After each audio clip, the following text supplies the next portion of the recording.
नमस्कार. लोकमान्यांच्या गीता रहस्य या ग्रंथाची आज जयंती. आजचं व्याख्यान त्या निमित्तानं आहे, म्हणून मी प्रथम त्या ग्रंथाला वंदन करतो. गीतेचं रहस्य काय हे सांगण्यासाठी गीता रहस्य ग्रंथ जन्माला आला. तसंच मला जाणवलेलं गीतेचं रहस्य मी आजच्या व्याख्यानात सांगणार आहे. समुद्र मंथनातून 14 रत्न निष्पन्न झाली असं सांगतात. श्रीमद भगवद्गीते संबंधात मी केलेल्या विचार मंथनातून मला 3 संज्ञा रत्न प्राप्त झाले: आत्मा, पुनर्जन्म आणि कर्म. या 3 केवळ संज्ञा नसून संकल्पना आहेत. नुसत्या संकल्पना आहेत असंही नाही, तर त्यांना वास्तवतेची जोड आणि विज्ञानाचा आधार आहे. म्हणूनच गीता म्हणजे पठणासाठीचे श्लोक आणि नमस्कारासाठीचे दैवत अशा केवळ भाविक दृष्टीने त्या ग्रंथाकडे पाहणं म्हणजे जीवनाशी घट्ट बांधल्या गेलेल्या फार मोठ्या वास्तवाला नजरेआड करणं होय. या 3 संकल्पनांना मी श्रीमद भगवद्गीतेची प्रस्थानत्रयी असं म्हणतो. त्यांना एवढं महत्व का द्यावं वाटतं? कर्मसिद्धांत हा गीता ग्रंथाचा गाभा आहे आणि आत्मा आणि पुनर्जन्म हा पाया आहे. या पायाशिवाय कर्मसिद्धांताचा डोलारा उभाच राहू शकत नाही. खरं सांगायचं तर ही संज्ञा म्हणजे गाभा आहे, ही पाया आहे अशासारखं काही म्हणणं निरर्थक आहे. कारण तिन्ही संज्ञा सारख्याच महत्वाच्या आहेत आणि सारख्याच योग्यतेच्याही आहेत. त्या परस्परावलंबी असून एकमेकीच्या हातात हात घालून साखळी करून त्यांनी रिंगण मांडलं आहे असं भासतं. कोण पहिलं कोण शेवटचं किंवा नंतरचं हे सांगणं कठीण आहे. तिन्हींचं अस्तित्व आणि महत्व एकसमयावर छेदेक करून आहे. म्हणूनच या 3 संज्ञा हाच आजच्या माझ्या व्याख्यानाचा विषय आहे. आता या प्रत्येक संज्ञेचा आपण विचार करू.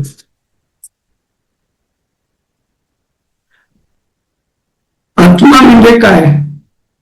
या संज्ञेचा अर्थ त्या संज्ञेनं दर्शवल्या जाणाऱ्या वस्तूचं स्वरूप काय आहे? सर्वांना माहीत असलेला गीतेतील श्लोक पहा. नैनम छिन्नन्ति शस्त्राणि नैनम दहति पावकः. या श्लोकात कुणाबद्दल हे सर्व म्हटलं आहे असा प्रश्न विचारला तर कुणीही उत्तर देईल की हे आत्म्याबद्दल म्हटलं आहे. पण गंमत अशी की या श्लोकात आत्मा शब्दच वापरलेला नाही. एनम असं सर्वनाम वापरलं आहे. सर्वनामाचा वापर केव्हा केला जातो? 1-2 वेळा नामाचा उल्लेख झाला की पुनरावृत्ती टाळण्यासाठी सर्वनाम वापरतात. उदाहरणार्थ, टिळकांना तुरुंगवासाची शिक्षा झाली. टिळक मंडालेच्या तुरुंगात होते. टिळकांनी तेथेच गीता रहस्य लिहिले. हे ऐकायला कसं वाटतं? म्हणूनच आपण शेवटच्या वाक्यात त्यांनी तिथेच गीता रहस्य लिहिलं असं म्हणतो. आता या श्लोकात एनम हे सर्वनाम आहे, म्हणजे यापूर्वी कुठेतरी नाम वापरलं असणार. पण नाही, पहिल्या श्लोकापासून येथपर्यंत एनम या सर्वनामासाठी असलेलं नाम आढळत नाही. दुसऱ्या अध्यायाच्या 13व्या श्लोकात तेही असा शब्द आलाय. हे सर्वनाम नसलं तरी मूळ नामाला पर्यायी शब्द आहे. त्यानंतर 17 ते 25 या 9 श्लोकात येन शरीरिणः एनम अयम देही हे शब्द वारंवार आले आहेत. आता 4थ्या अध्यायातील 21वा श्लोक पहा. त्यात निराशीर्यत चित्तात्मा असा शब्द वापरला आहे. या निराशी ही यत अशी फोड करता येते, पण चित्तात्माची फोड कशी करणार? चित्त आणि आत्मा की चित्तरूपी आत्मा? या श्लोकावर भाष्य करताना शंकराचार्यांनी असा अर्थ केला आहे. निराशी ही बरोबर विरक्त, चित्त बरोबर अंतःकरण, आत्मा बरोबर बाह्य शरीरेंद्रिय संघात अशी फोड करून ते दोन्ही ज्याने यत म्हणजे संयत केले आहेत असा अर्थ केला आहे. ज्ञानेश्वरांनी या श्लोकावर भाष्य करताना चित्तात्मा या शब्दाचं भाषांतर केलेलं नाही. संपूर्ण 2 श्लोकांचा मतितार्थ ध्यानात घेऊन त्यावर भाष्य आहे आणि त्यात त्यांनीही सर्वनामच वापरलं आहे. ज्याला, त्याला, तो, ही सर्वनामे वापरताना व्यक्ती हे नाम गृहीत धरलेलं दिसतं. हे त्यांचं धोरण या श्लोकापुरतं मर्यादित नाही, इतरत्रही तसंच दिसून येतं. डेक्कन कॉलेजच्या संस्कृत आणि लेक्सिकोग्राफी विभागात मी एक दिवस 3 तास बसून आत्मा शब्दाचे अर्थ संदर्भासहित लिहून काढले. पुष्कळ नोंदी पाहिल्या. संस्कृत डिक्शनरी तयार करण्याचं काम तिथे चालू आहे. ललित वाङ्मय आणि ललितेतर वाङ्मय दोन्हीतील संदर्भ पाहिले. दोन्ही ठिकाणी साधारण सारख्याच अर्थानं आत्मा शब्द वापरला आहे. स्वतः किंवा व्यक्ती अशा अर्थाने.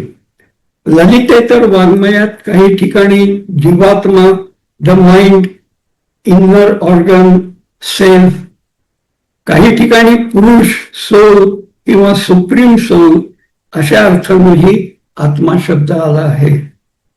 वैदिक शब्दकोशानुसार म्हणजे निरुक्तनुसार आत्मा म्हणजे मन, शरीर, इंद्रिय असाच अर्थ आहे.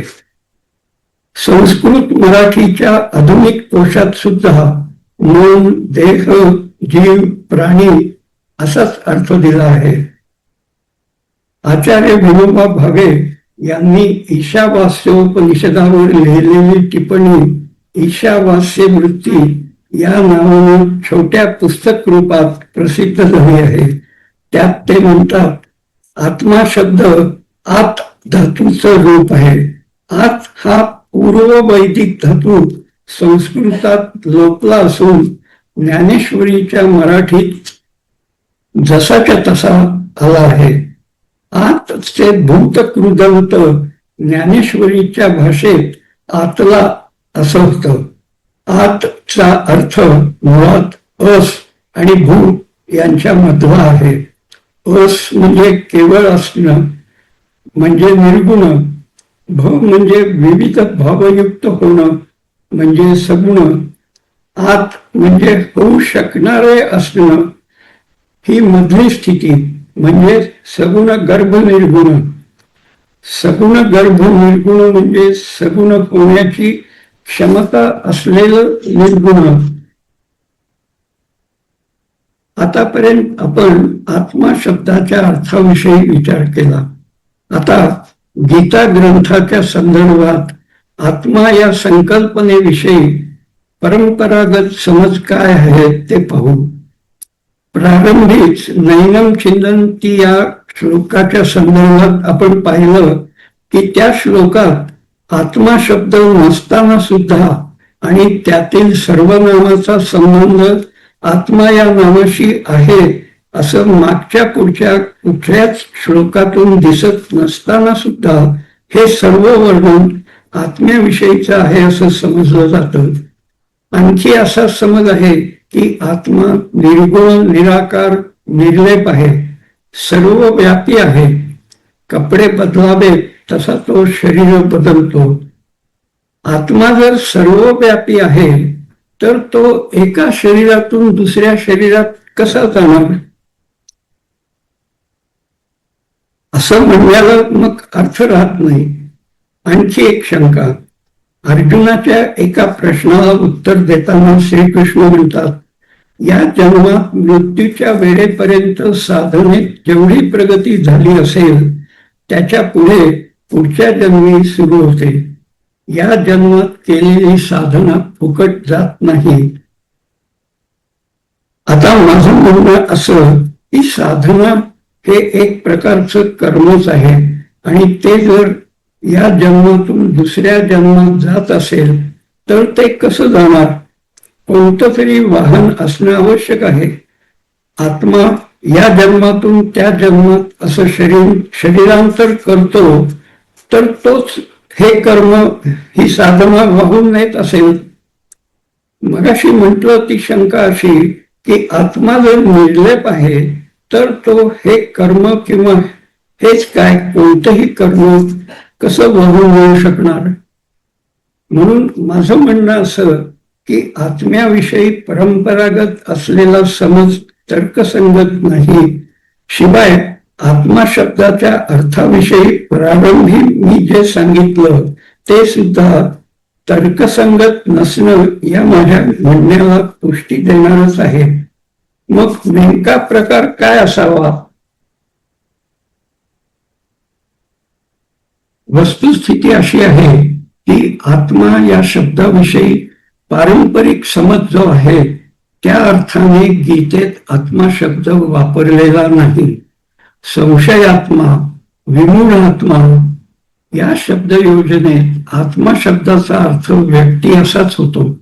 संस्कृत वाङ्मयात आणि शब्दकोशातही आत्मा शब्दाचा हाच अर्थ अभिप्रेत आहे आणि म्हणूनच नैनं फिंदन्ति शस्त्राणि या श्लोकाचा जो अर्थ अभिप्रेत आहे तो आत्मा या शब्दाला लागू पडत नाही. मग हे वर्णन कुणाचं आहे असं समजायचं? माझ्या मते हे वर्णन मनाचं आहे. मनच शरीरांतर करतं, एका शरीरातून दुसऱ्या शरीरात असा प्रवास करत असतं. माझ्या या म्हणण्याला गीतेत आणि योगवासिष्ठातही आधार आहे. मनच देहांतर करतं असा दोहोंमध्ये उल्लेख आहे. याशिवायचे पुरावे आपण पाहू. योगाभ्यासातील प्रगती म्हणजे काय? मन निर्विचार करण्याचा प्रयत्न म्हणजे योगाभ्यास. मन निर्विचार होऊ लागलं की कुंडलिनीला धक्के बसतात आणि सुप्तावस्थेत असलेली कुंडलिनी हळूहळू जागृत होऊ लागते. समजा एखाद्या माणसाच्या मृत्यूच्या वेळी त्याची जागृत झालेली कुंडलिनी मणिपूर चक्रापर्यंत पोहोचली आहे. त्या व्यक्तीच्या पुढच्या जन्मी कुंडलिनी मणिपूर चक्राच्या पुढे वाटचाल करू लागेल आणि मन विशिष्ट काळपर्यंत निर्विचार ठेवण्याची क्षमता आली आहे. तेथून पुढे क्षमता वाढण्यास प्रारंभ होईल. या उदाहरणावरून काय लक्षात येतं की साधनेचा संबंध मनाशी आहे. त्यामुळे साधनेतील प्रगती सुद्धा मनाशीच संबंधित आणि मनावरच अवलंबित आहे. असं असल्यामुळे या जन्मातील साधनेतील प्रगती आणि पुढील जन्मातील प्रगती यांचा मेळ घालायचा असेल तर या जन्मातील मनच पुढील जन्मी सुद्धा असायला पाहिजे. म्हणजेच मनाने शरीरांतर करायला पाहिजे आणि तसे ते करते. हे कसं शक्य होतं? त्याचं कारण मन हे प्राणाचं बनलं आहे. प्राण ही शक्ती आहे.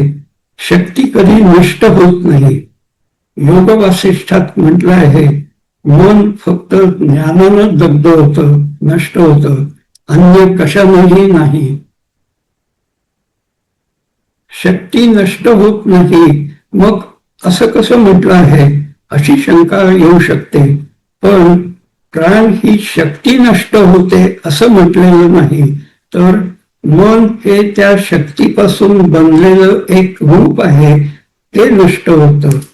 आपण लाकडाचं टेबल बनवलं, काही काळानं ते मोडकळीस येतं. टेबल म्हणून त्याचा उपयोग होऊ शकत नाही. म्हणजे काय झालं, तर टेबल नष्ट झालं, लाकूड नाही. तसंच मन आणि प्राण यांचं आहे. मांडुक्योपनिषदातील एक श्लोक पहा. ओम इति एतत् अक्षरम, म्हणजे ओम हे अक्षरच सर्व काही आहे असं पहिल्या मंत्रात सांगून सर्वम सर्वम ही एतत् ब्रह्म असं दुसऱ्या मंत्राच्या पहिल्या ओळीत म्हटलं आहे. म्हणजे हे सर्व ब्रह्म आहे. लगेच दुसऱ्या ओळीत अयम आत्मा ब्रह्म असं विशेषत्वानं पुन्हा सांगितलं आहे. याचा अर्थ आत्मा आणि ब्रह्म कोणत्या ना कोणत्या प्रकारे वेगळे आहेत. आता दुसऱ्या मंत्रातील तिसरा चरण असा आहे. सोयम आत्मा चतुष्पाद, तो आत्मा चतुष्पाद आहे. जागृती, स्वप्न, सुषुप्ती आणि तुर्या या 4 अवस्थांना चतुष्पाद म्हटलं आहे. नंतर क्रमांक 3, 4 आणि 5 यामध्ये अनुक्रमे पहिल्या 3 अवस्था वर्णिल्या आहेत. चौथी अवस्था किंवा पाद हा पहिल्या 3 अवस्थांहून खूपच भिन्न आहे. हे दर्शवण्यासाठी 3 अवस्था वर्णून झाल्यावर 6व्या मंत्रात तिहींबद्दल एकत्रित भाष्य करून नंतर चौथा पाद 7व्या मंत्रात वर्णिला आहे. तो पाद म्हणजे तुर्य. आत्म्याच्या म्हणून येथे वर्णिलेल्या 4ही अवस्था खरं तर मनाच्या आहेत, हे आपण जाणतो. याचा अर्थ असा की ज्या वस्तूला आत्मा म्हटलं आहे ती वस्तू म्हणजे मन होय.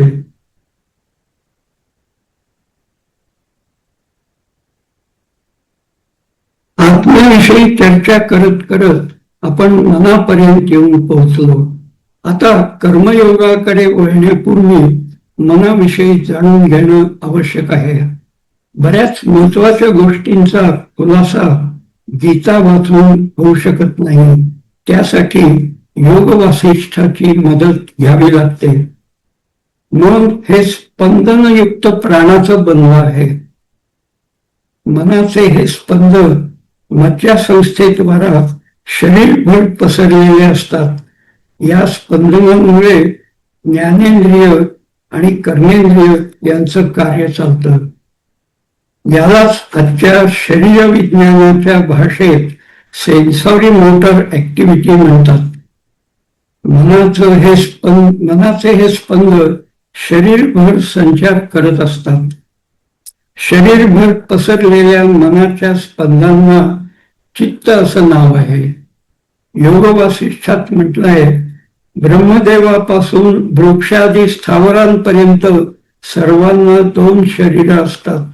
मनोरूपी शरीर हे पहिले, ते सर्वदा चंचल आणि कोणतंही कार्य लवकर करणारं असतं. दुसरं शरीर स्थूल हाडामासांचं असतं. ते जड आणि स्वतःहून काहीही करू न शकणारं असतं. या संसारातील प्राण्यांचे मन देहाबरोबर नष्ट न होता निरनिराळ्या देहांमध्ये संचार करते. केवळ ज्ञानानेच मन नष्ट होऊ शकते, अन्य कशानेही नाही, असं योग वासिष्ठात स्पष्ट म्हटलेलं आहे. अशा या मनाचा आणि कर्माचा घनिष्ठ संबंध आहे. आत्ताच आपण पाहिलं, योग वासिष्ठात म्हटलंय की हाडामासाचं स्थूल शरीर स्वतःहून काहीही करू शकत नाही.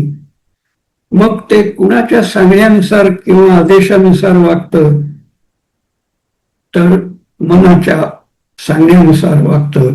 आणि म्हणूनच कर्मयोगाच्या संकल्पनेमध्ये शारीरिक कर्मापेक्षा मानसिक कर्माला विशेष महत्व आहे.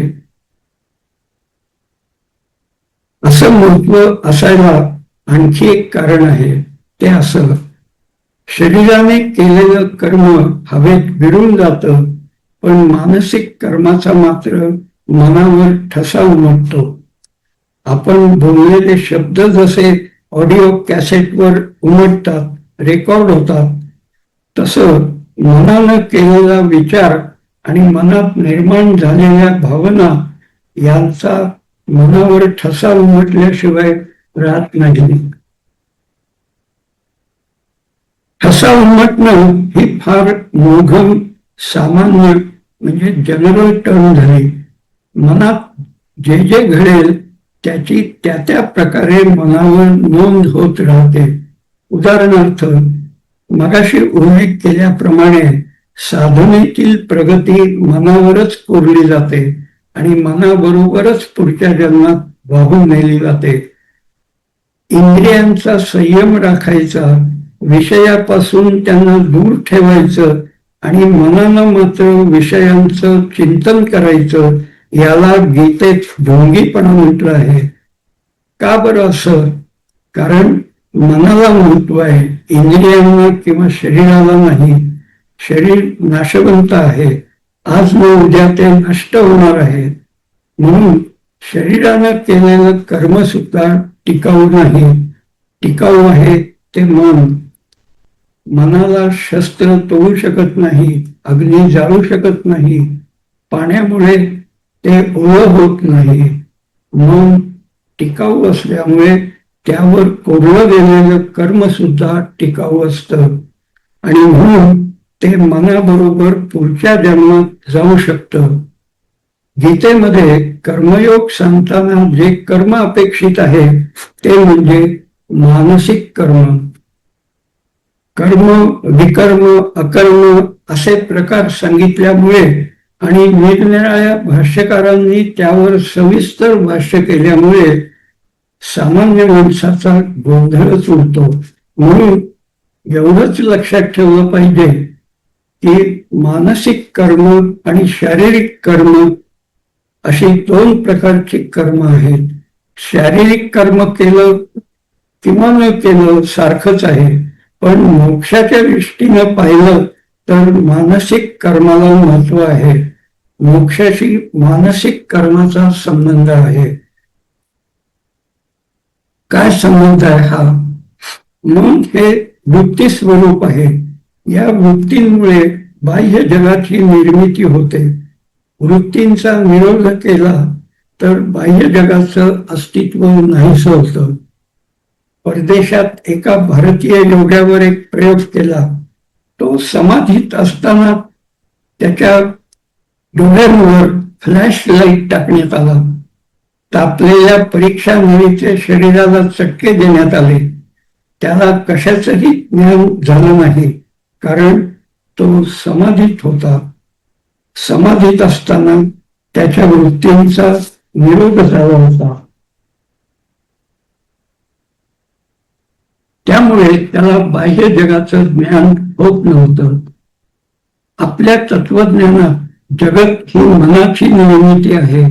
मन नाहीसं झालं की हे जगतही नाहीसं होतं आणि निव्वळ चैतन्य स्वरूप असलेलं ब्रह्म जाणवू लागतं, असं आपल्या तत्वज्ञानात सांगितलं आहे. चित्तवृत्तींचा कायमस्वरूपी निरोध होणं म्हणजे मन नष्ट होणं.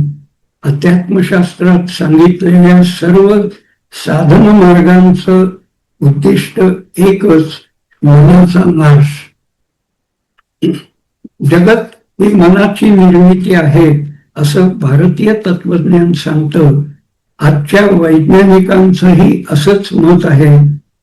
एका क्वांटम रिसर्चरचं काय म्हणणं आहे पहा. Recent experiments led by a group at the University of Vienna, Austria, provide the most compelling evidence yet that there is no objective reality beyond what we observe. This idea that our measurements create reality is controversial and scarcely new, but the mounting evidence for it could have major implication in the search for a theory of everything. We now have to face the possibility that there is nothing inherently real about the properties of an object that we measure. In other words, measuring those properties is what brings them into existence.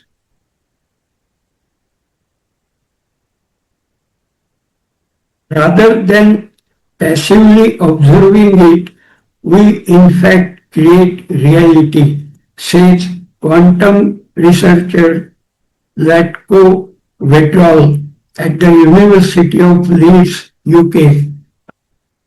काही क्षणांपूर्वी मी म्हटलं की चित्तवृत्तींचा कायमस्वरूपी निरोध म्हणजे मन नष्ट होणं, म्हणजे मोक्ष मिळणं.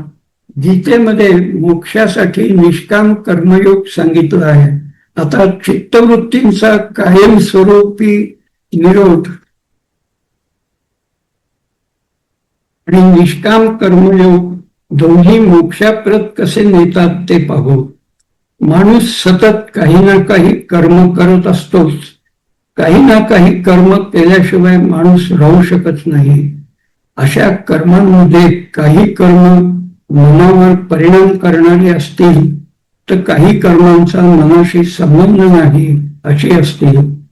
रागारागाने एखाद्याला शिव्या देणं, शेजाऱ्यानं एखादी किमती वस्तू घेतल्याचं कळलं तर मनातल्या मनात मत्सरानं जळणं, अमुक एका मित्रापेक्षा मी जास्त गुण मिळवून दाखवीनच अशा ईर्षेनं अभ्यास करणं, सारखी चिडचिड करणं, ही सर्व कर्म मनावर परिणाम करणारी आहेत. अशी कर्म मोक्षाच्या मार्गात अडथळा आणणारी आहेत. अशा कर्मांमुळे मन अशांत होतं आणि मोक्षासाठी तर मन शांत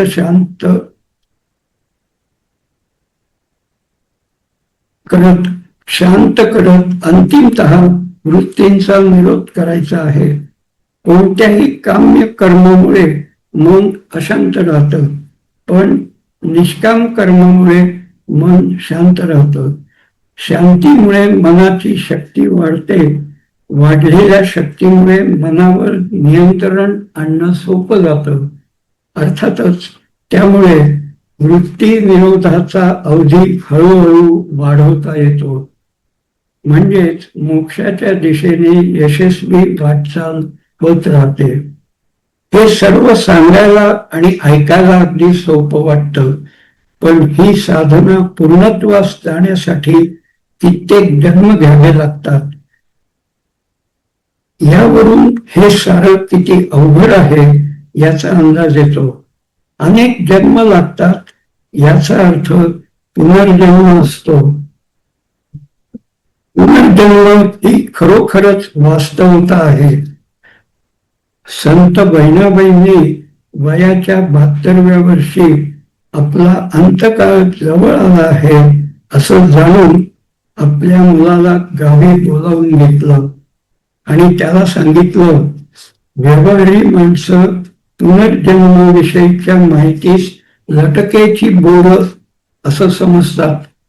मूर्ख तयाप्रती बोलू नये अशी सुरुवात करून त्या पुढे म्हणतात, आरशात जैसे दिसे मुख तैसे जन्म देखत दिसती डोळा. मग त्यांनी त्यांच्या 12 पूर्वजन्मातील त्यांची नावे सांगितली. हा 13वा जन्म. अशा विश्वासार्ह व्यक्तींकडून पुष्कळ गोष्टी ऐकायला मिळाल्या तरी विज्ञानावर ज्यांची अंधश्रद्धा आहे असे लोक त्यावर विश्वास ठेवत नाही. त्यांचं वाचन, श्रवण आणि चिंतन एकांगी असतं.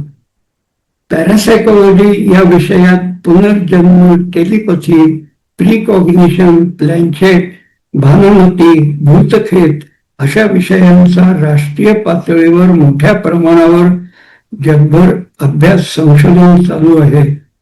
क्लेअरव्हायन्स या प्रकाराचा उपयोग करून घेऊन रशिया आणि अमेरिका एकमेकांची लष्करी माहिती मिळवण्याचा प्रयत्न करत असतात. व्हर्जिनिया विद्यापीठाच्या मेडिकल सेंटरमधील सायकॅट्रिस्ट डॉक्टर इयान स्टीव्हन्सन यांनी पुनर्जन्म या विषयावर अनेक ग्रंथ लिहिले असून त्यांनी अभ्यासलेल्या घटनांची माहिती त्यात दिली आहे.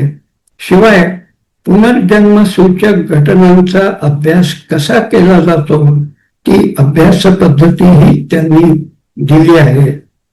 अशा घटनांच्या अभ्यासासाठी ते युरोप, आशिया खंडातील अनेक देशात हिंडले. नागपूरच्या प्रसिद्ध शारदा प्रकरणाचा अभ्यास पुण्याचे प्राध्यापक गोवी अकोलकर यांनी केला असल्याचं समजल्यावरून डॉक्टर स्टीव्हन्सन पुण्यात येऊन प्राध्यापक अकोलकरांची भेट घेऊन चर्चा करून गेले होते. काही व्यक्तींना मागच्या जन्मातील काही घटना, व्यक्तींची नावं याची आठवण येते. प्रत्येक काळात अशा व्यक्ती अस्तित्वात असतात. उत्तरा हुद्दार उर्फ शारदा ही महिला अशाच व्यक्तींपैकी एक आहे. फरक एवढाच की तिला पूर्वजन्मीची नुसती आठवण येते असं नव्हे, तर पूर्वजन्मीचीच ती व्यक्ती अशा स्वरूपात ती जगू लागते. प्राध्यापक अकोलकरांनी या केसचा अभ्यास करून लिहिलेला शोध निबंध अमेरिकेतील ती journal of the American society for psychical research या वैज्ञानिक नियतकालिकात 1992 साली प्रसिद्ध झाला होता. या केसची आपण त्रोटक माहिती पाहूया, म्हणजे पुनर्जन्माच्या सत्यतेविषयी खात्री पटण्यास मदत होईल आणि शास्त्रीय पद्धतीने अभ्यास कसा केला जातो तेही कळेल.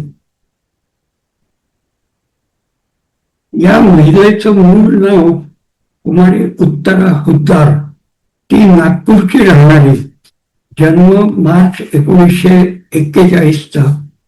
1969 मध्ये इंग्रजी विषय घेऊन MA झाली. 1971 मध्ये पब्लिक ऍडमिनिस्ट्रेशन घेऊन पुन्हा MA झाली. याच विषयात अर्धवेळ प्राध्यापक म्हणून नागपूर विद्यापीठात 73 साली नोकरी मिळाली. मात्र 74 पासून तिच्यात नवीन व्यक्तिमत्व उदयाला आलं.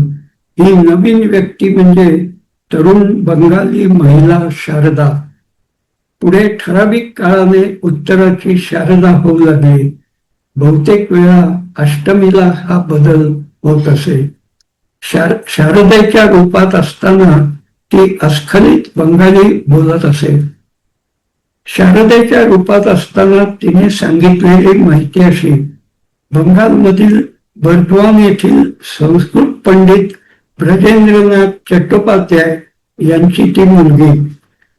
खुलनापासून जवळ असलेल्या शिवापूरचे फिजिशियन विश्वनाथ मुखोपाध्याय हे तिचे पती. 24व्या वर्षी उजव्या टाचेला साप चावून तिचा मृत्यू झाला. त्या दिवशी अष्टमी होती. शारदाने तिच्या घराण्यातील काही व्यक्तींची नावं सांगितली. याशिवाय बरीच माहिती मिळाली.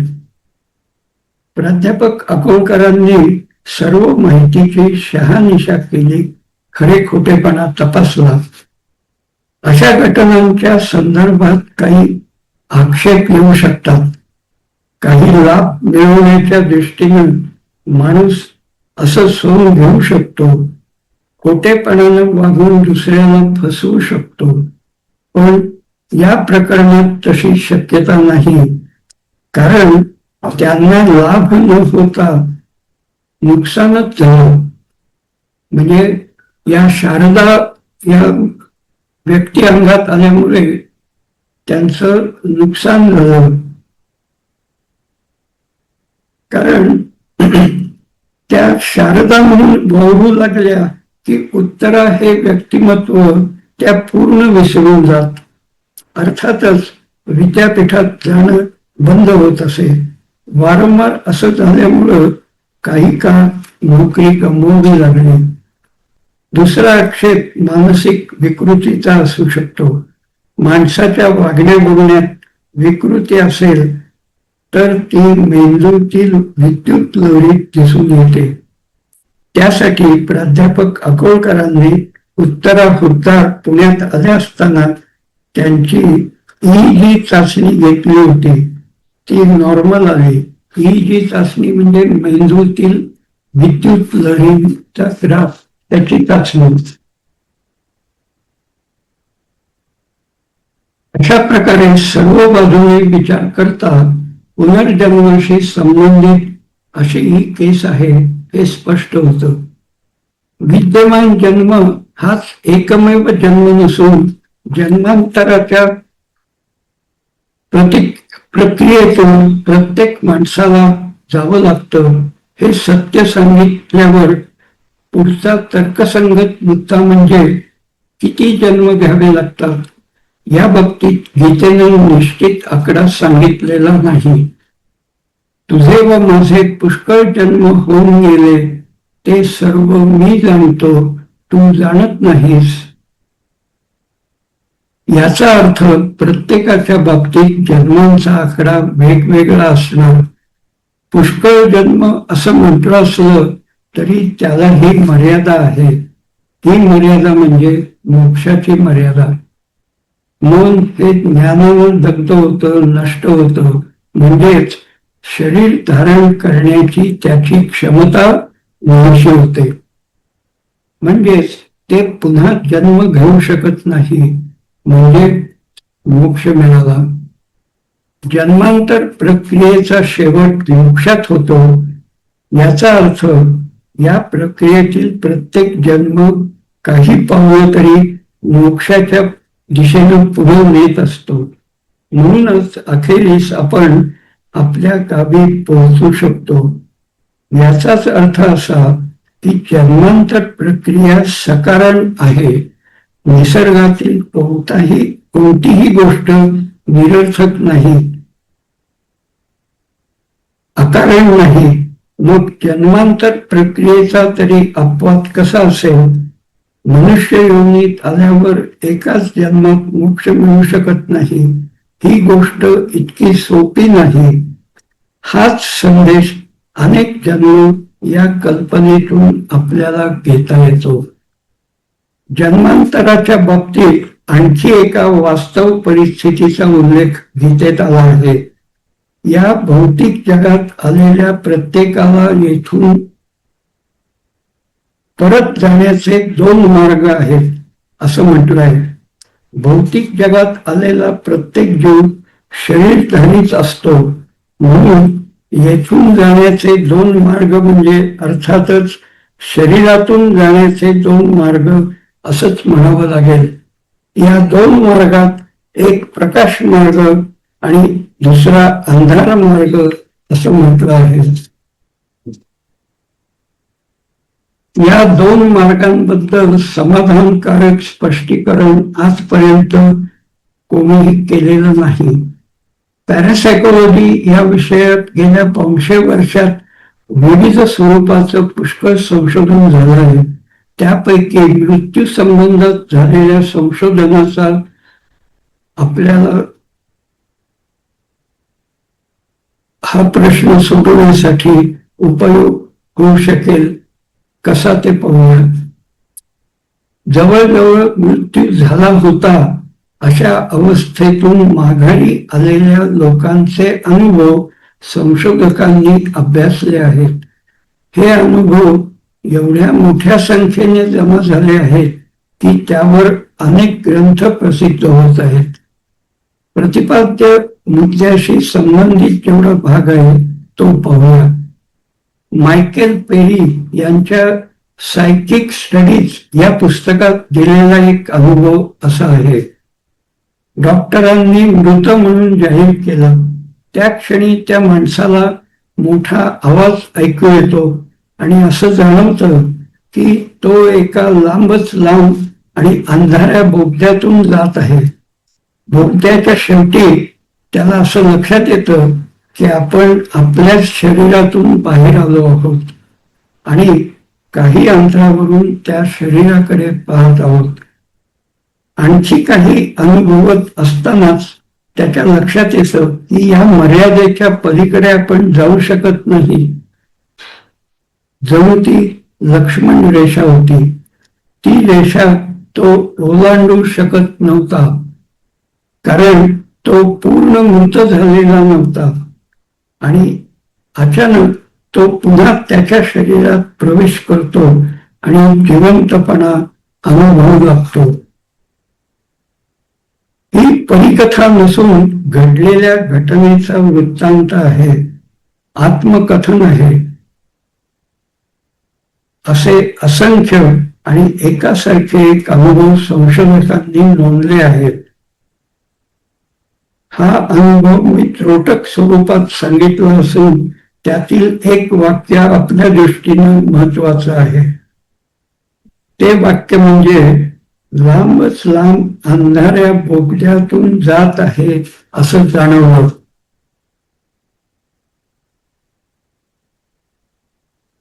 या वाक्याचा अनुभवाचा अर्थ असा: अनुभव घेतला आणि तो स्मरणात राहिला, या दोन्ही गोष्टींचा मनाशी संबंध येतो. मन हे प्राणाचं बनलेलं आहे आणि शास्त्रात काय सांगितलं आहे? अपान वायू हा मलमूत्र गर्भ आणि मुख्य प्राण किंवा जीव यांना खाली खाली आणि नंतर शरीराबाहेर ढकलतो. मेंदूमध्ये स्थित असलेल्या मनासाठी खाली जाण्याचा मार्ग कोणता?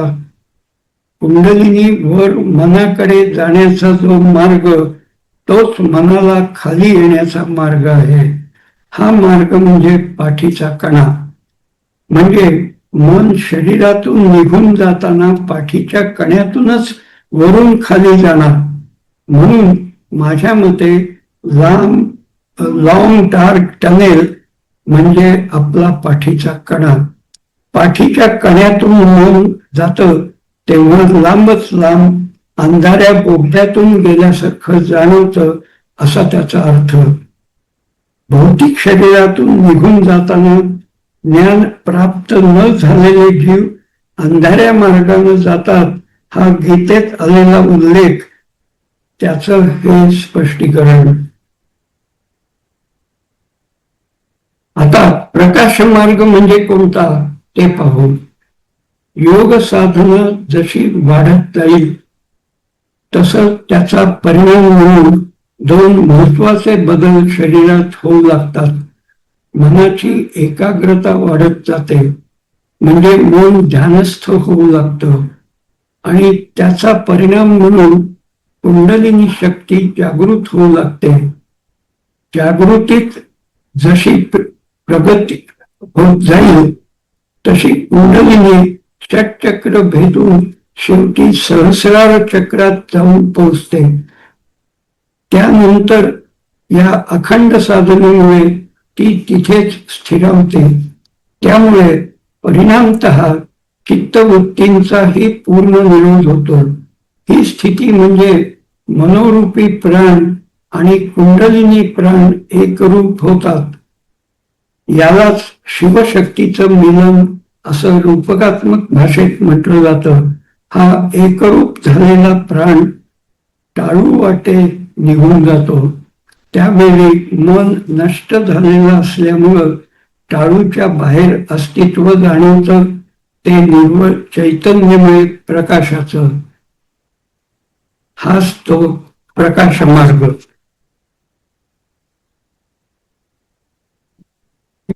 चंद्रलोक असा एक उल्लेख येतो. याचा अर्थ मी असा करतो. फलज्योतिष शास्त्रात चंद्र हा मनाचा कारक मानला जातो. चंद्राच्या गुरुत्वाकर्षणाचा आणि म्हणूनच त्याच्या कलांचा, त्याच्या असण्या नसण्याचा माणसाच्या मनावर परिणाम होत असतो. माणसाच्या आणि पर्यायाने सर्वच प्राण्यांच्या शरीरात जलतत्व जलाच्या आणि रक्ताच्या रूपानं मोठ्या प्रमाणावर असतं. चंद्राचा जलतत्वावर परिणाम होत असतो. भरती ओटी, समुद्राला जी भरती ओटी येते हा त्याचाच परिणाम आहे. आपल्या शरीरातील रक्तावर होणारा परिणाम मनावरही परिणाम घडवून आणतो. हे वैद्यक शास्त्रालाही माहीत आहे. पौर्णिमा आणि अमावास्येला जखमेतून रक्तस्राव जास्त होऊ शकतो. म्हणूनच दिवंगत हृदरोग तज्ञ डॉक्टर नीतू मानके हे या 2 दिवशी शस्त्रक्रिया करत नसत. 1993 साली एका जाहीर कार्यक्रमात त्यांनी स्वतःच ही माहिती सांगितली होती.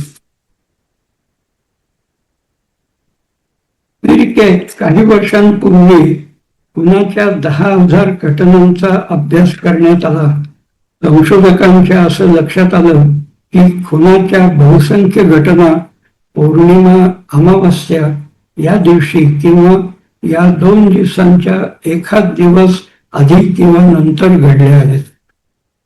आत्महत्येचा प्रयत्न केल्याच्या सुमारे 300च्या वर घटनांचा सन 1970-71 मध्ये मी अभ्यास केला. त्यात सर्वाधिक घटना अष्टमीच्या दिवशी घडल्या असल्याचं लक्षात आलं. अष्टमीला औसेसारखंच महत्व असल्याचं मला नंतर समजलं. सांगण्याचा मुद्दा एवढाच की चंद्र आणि मन यांचा अतूट संबंध आहे आणि म्हणूनच मनाला चंद्राची उपमा देऊन चंद्रलोक म्हणजे मानसिक जगत असा शब्द योजला असावा. आता मानसिक जगत म्हणजे काय? मन हे मृत्यूनंतर शरीराला सोडून इंद्रियांसह निघून जातं असं गीतेत 15व्या अध्यायाच्या 8व्या श्लोकात म्हटलंय. इंद्रियांसह मन देहांतराला जातं असं उपनिषदातही म्हटलं आहे.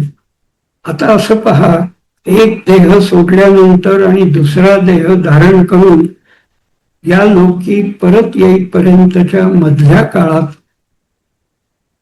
मनाची देहरहित अवस्था असणार. म्हणजे फक्त मनच अशा प्रकारे देह सोडून आलेलं म्हणजे फक्त मनच अशा प्रकारे देह सोडून आलेल्या मनांचा एक वेगळा लोक अस्तित्वात येत असेल. अशा या मनोलोकालाच गीतेत चंद्रलोक म्हटलं असणार असं मला वाटतं.